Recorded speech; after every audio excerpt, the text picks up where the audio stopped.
أيها السادة الحضور، حيا نساق زخرة خبات شرح القرآن عليهنا فليتفضلنا مذكورا.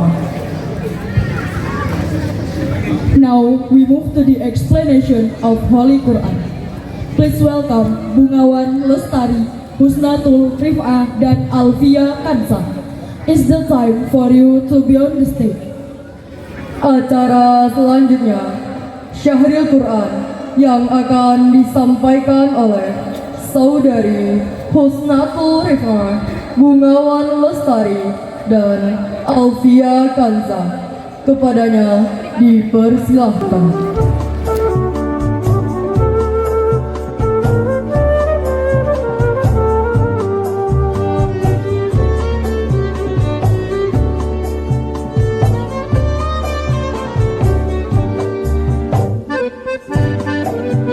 Assalamualaikum warahmatullahi wabarakatuh.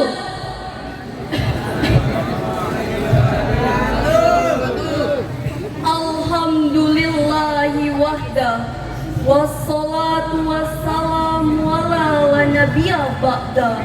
Allahumma sholli ala sayyidina Muhammadin wa ala alihi wa sahbihi wa mawala wa la hawla wa la quwata illa billah. Amma ba'du. Para tamu undangan dan hadirin yang berbahagia, dalam dunia yang demikian luas dengan jarak antar negara yang amat berjauhan, tidaklah menjadi penghalang bagi kita untuk mengetahui apa yang sedang terjadi di belahan negara lain. Mengapa demikian hadirin? Karena tersedianya alat komunikasi digital saat ini yang mempercepat arus informasi dan komunikasi dalam hitungan detik. Tapi hadirin, perlu kita catat bahwa kecanggihan alat komunikasi itu bisa membawa dampak positif di samping dampak negatif. Contoh yang paling aktual adalah realitas hoax melalui media sosial yang memancing konflik di antara kita. Oleh karena itu, pada kesempatan yang penuh ukhuwah ini, izinkanlah kami menyampaikan syarah Al-Quran dengan judul Pandangan Al-Quran terhadap Realitas Hoax. Sebagai rujukan, marilah kita dengarkan firman Allah dalam Al-Quran Surah An-Nur ayat 15 sebagai berikut. A'udzu billahi minasyaitonir rajim. Bismillahirrahmanirrahim. إذ تلقونه بألسنتكم وتقولون بأفواهكم ما ليس لكم به علم وتحسبونه هينا وهو عند الله عظيم. Hampa perlindungan di bawah kuasa-Mu ya Allah dari usikan setan yang terkutuk dengan menyebut asma Allah yang maha pengasih lagi maha penyayang.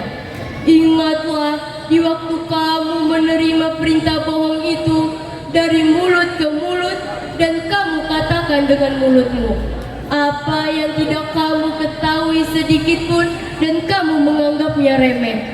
Padahal dalam pandangan Allah itu masalah besar. Hadirin yang berbahagia, dalam kitab Al-Mutasarrif fi Tasjiril Qur'anil Karim yang ditulis oleh sejumlah ahli tafsir yang diterbitkan oleh Pusat Tafsir untuk Studi Al-Quran Saudi Arabia, dijelaskan bahwa ayat ini memberi teguran kepada orang-orang muslim yang menyebarkan berita yang tidak jelas kebenarannya. Allah Subhanahu wa Ta'ala mengingatkan kita, jangan sesekali kamu memandang penyebaran berita bohong itu masalah yang kecil dan remeh. Ketahuilah bahwa itu adalah masalah besar. Memang hadirin, dalam pasal 28 Undang-Undang Dasar 1945 disebutkan setiap orang berhak atas kebebasan berserikat, berpendapat dan mengeluarkan pendapat. Tapi hak mengeluarkan pendapat ini bukanlah kebebasan mutlak. Bukanlah bebas seperti kita berteriak di tengah hutan. Melainkan kebebasan itu dibatasi oleh kewajiban kita dalam menjaga kehormatan, keharmonisan, serta kesatuan bangsa dan negara. Dengan demikian, kebebasan hal ini adalah Kebebasan yang harus dipertanggungjawabkan. itulah realitas yang kita alami. Oleh karenanya, kita harus bertindak. Kita harus bergerak, tidak boleh berpangku tangan. Kita harus bahu-membahu melawan hoax. Setuju hadirin?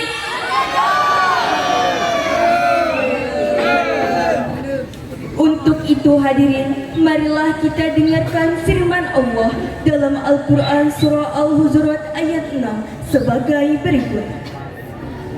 أعوذ بالله من الشيطان الرجيم بسم الله الرحمن الرحيم يا أيها الذين آمنوا إن جاءكم فاسق بنبأ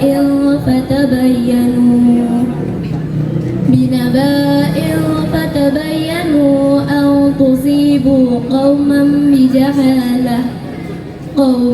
بجهالة فتصبحوا على ما فعلتم نادمين. Wahai orang-orang yang beriman, jika datang kepadamu orang fasik membawa suatu berita, maka periksalah dengan teliti, agar kamu tidak menimpakan suatu musibah terhadap suatu kaum tanpa melihat keadaannya, yang menyebabkan kamu menyesal atas perbuatanmu itu. Maha benar Allah atas segala firman-Nya, dan Dialah yang Maha Agung. Hadirin rahimakumullah, dalam Al-Azhar karya Profesor Hamka dijelaskan bahwa turunnya surah Al-Hujurat ayat 6 ini berkenaan dengan Bani Mustalik. Mereka dituduh berencana membunuh Al-Walid utusan Nabi untuk menarik serta mereka. Padahal hadirin, pada laporan yang sebenarnya mereka justru datang berduyun-duyun menyambut kedatangan Al-Walid untuk membayar zakat. Maka kata fasik dalam ayat ini adalah Pembohong atau banyak melakukan dosa. berdasarkan ayat ini ada beberapa hal yang harus kita lakukan. Di antaranya, kita tidak boleh menelan mentah-mentah suatu informasi yang diragukan kejujurannya. Kita harus melakukan check and recheck, yakni memeriksa berkali-kali agar tidak terjadi konflik. Rasulullah SAW pernah berpesan kepada kita, Iyyakum wal kadhiba fa innal kadhiba yahdi ilal fujur wa innal fujura yahdi ilan nar. Jauhilah kebohongan, sebab kebohongan akan menggiring kepada keburukan, dan keburukan akan menggiring ke neraka. Hadis riwayat Bukhari dan Muslim. pada kesempatan kali ini kami mengajak hadirin untuk menyampaikan salam rindu kepada Nabi Muhammad SAW, sang penerima wahyu Al-Quran. Assalamu alaika ya Rasulullah. Assalamu alaika ya Habibi, ya Nabi Allah, ya Rasulullah. Gadis cantik berselendang sutra, gelang antingnya berkilauan. Waspadalah berita yang ada, Teliti dahulu sebelum disebarkan. dari uraian ini dapatlah kita ambil kesimpulan. Pertama, hoax adalah sebuah realitas sosial yang dapat mengancam persatuan bangsa kita. Dan yang kedua, pemerintah harus bertindak tegas terhadap penyebar dan produsen hoax. Bapak Ibu yang baik hati, cukup sekian syarahan kami. Mohon maaf atas kekurangan kami. semoga berjumpa lagi. Wabillahi taufik wal hidayah. Wassalamualaikum